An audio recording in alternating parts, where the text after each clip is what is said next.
सहेंगे नहीं सहेंगे नहीं सहेंगे, बिजली विभाग में व्यर्थ भ्रष्टाचार नहीं सहेंगे नहीं सहेंगे नहीं सहेंगे, अनैतिक ठेकेदारी नहीं सहेंगे। स्पाई न्यूज से तो आज आप इस जगह में खड़ी हूँ, जनपद चित्रकूट तहसील मऊ में खड़ी हुई हूँ। तो आपको अभी दिखाना चाहती हूँ, देखिए यहाँ पे भीड़ देखिए, पोस्टर देखिए क्या क्या लगा हुआ है यहाँ पे। कैमरामैन से कहूंगी कि आप दिखाने का कोशिश करिए कि ये नौजवान हैं, लड़के हैं। ये तहसील परिसर है, देखिए चारों तरफ देखिए। ये मैं आपको दिखाऊंगी, तहसील परिसर है, यहाँ एसडीएम साहब भी बैठते हैं, आपको दिखाऊंगी। यहाँ अभी 2022 का चुनाव का मुद्दा भी आ रहा है लड़ने का, जो अभी नौजवान कहते हुए आपको नजर आए हैं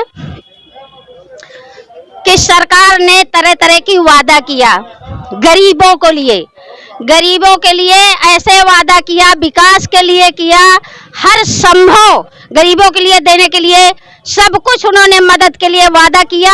शायद पेपर में देखा जाए तो गरीबों के लिए आता भी है ऊपर से, मैं नहीं कहती कि नहीं आता, लेकिन यहाँ के क्षेत्र के जनपद चित्रकूट के जो शासन में बैठे अधिकारी या प्रशासन में बैठे जो हमारे नेतागण हैं यहाँ के जनपद चित्रकूट के, क्या उनकी कमी है या हमारे अधिकारियों की कमी है?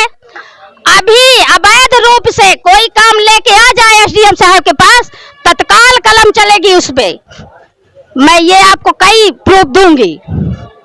यहाँ के नेता अगर कह दे कि अवैध है, अवैध रूप से यहाँ पे शिकायत वैध रूप से अगर किया जाए कि अवैध है, उसको वैध बनाने का काम करेंगे। लेकिन आज मैं आपको दिखाऊंगी, इसी अवैध और वैध को लेकर के यहाँ पे जनता उतरी हुई है। कौन उतरा है? नौजवान अपने क्षेत्र के। भैया कहाँ से हो आप लोग? रामनगर, भैरमपुर, बरिया, भैरमपुर से हैं हम लोग। ये जनपद चित्रकूट तहसील मऊ के क्षेत्र के नौजवान है जी, भैरमपुर से। भैरमपुर से। तो ये क्या कहना चाहते हैं? देखिए क्या लेके आए हैं, ये बताइए आप, क्या हुआ है? हम लोग एक तो नौजवान भारत सभा और बिगुल मजदूर दस्तक के कार्यकर्ता हैं, और अभी एक तो पूरे हम लोग के क्षेत्र में जगह जगह जाकर के कर्मचारियों, बिजली विभाग के कर्मचारियों द्वारा एक तो नोटिस दी जा रही है कि आप लोग का बिजली बिल काफी आ गया है। लेकिन हम लोग दो बात कहना चाहते हैं। एक तो ये कि जब ये मीटर लगा रहे थे तब तो यही कह रहे थे ना कि बिजली बिल किसी को नहीं लगेगा, और खासकर गरीब आबादी का 1 साल के लिए वाली बात हुई थी। लेकिन हम लोग ये कहते हैं हर बार चुनाव होता है, चुनाव में कोई ना कोई पार्टी के कोई सांसद विधायक जीतते हैं, लेकिन चुनाव बीत जाने के बाद उनकी जो वादे होते हैं वो धरे के धरे रह जाते हैं। आम जनता उसी तरह भुखमरी और महंगाई में पूरा 2 साल का लॉकडाउन चला, जिसमें बहुत से मजदूर जो जाकर कहीं ना कहीं काम कर रहे थे वो पैदल आए, उनको सरकार को नहीं दिखा। लेकिन जो अमीर ज्यादा के लड़के जी, मैं ये जानना चाहूंगी कि आपके यहाँ के क्षेत्र के जो विधायक जी हैं कौन? ये श्री आनंद शुक्ला जी हैं। तो उनके पास आपने? बिल्कुल, हम लोग सूचना दिए कि यहाँ पर जो फर्जी तरीके से बिजली बिल आ रहा है उसको सही तरीके से दिया जाए नैतिक रूप से। लेकिन उन लोगों का वही है कि चुनावी मुद्दा जब नजदीक चुनाव आ रहा है तब वो जाकर एक मतलब कोई बैठक करेंगे और सबको बुलाएंगे कि आप अपने काम बताइए। लेकिन अभी यही चुनाव बीतने के बाद कभी नजर नहीं आते हैं। तो ये काम ही तो है। जी जी जी, ये जो मुद्दा है ये लेकर आप गए? बिल्कुल बिल्कुल, हम लोग को सूचना दिया, गए भी, और हम लोग मानते हैं कि ये बिजली बिल से लिए कोई ये नहीं कि सिर्फ एक आदमी परेशान हो, इसमें से काफी लोग परेशान हैं। और हम लोग मानते हैं कि कम से कम बिजली बिल, स्वास्थ्य, शिक्षा, चिकित्सा को तो सरकार न बेचे। अगर ये चीजें बिक जाएंगी तो कौन इंसान अपने बच्चों को पढ़ा सकता है, कौन अंधेरे में रह सकता है? पहले सरकार ने मिट्टी के तेल देते थे। ये बताइए जी, ये बताइए, अगर आप आनंद शुक्ला जी के पास गए तो उन्होंने आपको क्या आश्वासन दिया, क्या कुछ आपकी मांगे पूरी किया? उन्होंने तो आश्वासन जैसे मतलब हम लोग सूचना दिया, भी गए नहीं, हमें सूचना दिए। हम लोग पहले तो हम लोग प्राथमिकता मानते कि कानूनी कार्रवाई करके एसडीएम के द्वारा और फिर कल जाके एक्सीएन के द्वारा हम लोग अपनी मांगों को पहुंचाए कि हम लोग की मांगे क्या है, और इसको जिससे फर्जी तरीके से बिजली बिल जो भेजा जा रहा है उसको सही किया जाए। नहीं आने वाले दिनों में हम लोग एक व्यापक आंदोलन भी खड़ा करेंगे। एक चीज कहना चाहूंगी, सूत्रों के हवाले जो मिलता है, जो माइक के सामने रिकॉर्ड वर्ड में नहीं बोलना चाहता। बहुत से नौजवान हैं, बहुत से लोग हैं जो अपने आप को पीड़ा लेकर के यहाँ तहसील तक आते हैं। तो उनका कहना यह है कि हमारे जो क्षेत्र के मऊ मानिकपुर के विधायक है या यहाँ के नेता हैं, एसडीएम साहब हो या जिला अधिकारी हो, उनके तक उनका फोन पहुंचा है, इसलिए वो दबाव मानते हैं। क्या ऐसा कुछ आप मानना है? नहीं, ऐसा नहीं, वो दबाव नहीं मानते। देखिए उनका एक तो ये चलन हो गया कि नेता बहुत से वादे करते हैं, वादे पे आप इतने थक जाएंगे आपको सुनते सुनते, लेकिन जब वो चुनाव बता रहे हैं, चुनाव बीतेगा तो ये बिजली हो, पानी की समस्या हो, गांव की समस्या, नाली की समस्या हो और स्वास्थ्य की समस्या हो, कोई इसके सब भूल जाते हैं। तो हम लोग मानते हैं कि पहली जरूरत यह है कि अभी जो बिजली बिल आया है उसको सही रूप से दिखाया जाए और जा करके मीटर चेक किया जाए, ये मानते हैं। और दूसरा, हम लोग अगर ये चीज नहीं होता है तो ये कोई जीने का अधिकार नहीं है। हमने कब सूचना दिया विधायक? हम लोगों ने जन सुनवाई ऐप के द्वारा, और इसके पहले भी, जैसे अभी भी जो हम लोग जो ज्ञापन तैयार किए हैं, सब गाँव के हस्ताक्षर कराए हुए ज्ञापन है।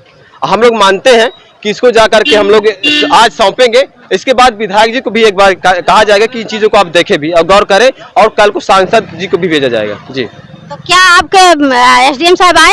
अभी तो नहीं आए। देख लीजिए कई हम लोग मतलब अभी 20-25 मिनट हो गया, और अभी तो हम लोग आवाज दिए, नारे लगाए कि कम से कम आइए हमारा ज्ञापन थामिए, लेकिन वो पता नहीं कहाँ है। अच्छा। जी, क्या वो शायद लेना चाहते हैं ज्ञापन? अब ये तो प्रशासन की लापरवाही कही जाएगी। और ये भी जैसे कि एक जब गरीब और मजदूर घरों से अपने निकलते हैं, तब यही होता है कि बड़े बड़े कर्मचारी भी उनके पत्र को थामना नहीं चाहते हैं। अच्छा, तो ये बताइए कि मैं आपसे ये जानना चाहूंगी कि यदि आज एसडीएम साहब आपका ज्ञापन नहीं ले तो क्या करेंगे? ये एक मतलब एक जो प्रशासन है, लोकतंत्र है, लोकतंत्र को एक ढकोसला कहा जाएगा कि एक लोकतंत्र में जनवादी अधिकारों का भी एक हनन हो रहा है। और कहीं न कहीं जो लोग अपनी बात भी पहुंचाना चाहते हैं किसी के जरिए, लोकतंत्र का हनन कौन कर रहा है? ये तो हो सकता है। जैसे मान लीजिए कि अगर हम लोग एक अधिकार दिया गया है ना कि आप कोई भी अपनी आवाज पहुंचा सकते हैं, लेकिन अब दरवाजे पे खड़े हैं, अभी सराय नहीं है। तो अधिकारी को मानेंगे या नेताओं को मानेंगे? देखिए इस पे तो ये पूरी एक जो व्यवस्था है, सिस्टम है, सिस्टम को हम ढकोसला मानेंगे। अच्छा, सिस्टम को, चाहे अधिकारी हो या नेता? बिल्कुल बिल्कुल जी। तो देखिए यहाँ पे एक नौजवान है, क्या नाम है आपका? मेरा नाम सुरेश कुमार है, नौजवान भारत सभा से। जी, जी। कहाँ से हैं? मैं अभी यही चित्रकूट से बिलोंग करता हूँ। अच्छा, तो ये क्या लेके आ रहा आप बजा रहे हैं? ये डफली है हम लोग का, ये एक नारे लगाने का एक प्रतीक भी है। एक बार आप नारा लगाएंगे जरा, आप लोग के अभी जो लगा रहे थे आप थोड़ा से बताएंगे? तो हाँ बताइए थोड़ा से, कैसे नारा लगाते हैं आप लोग, बताइए।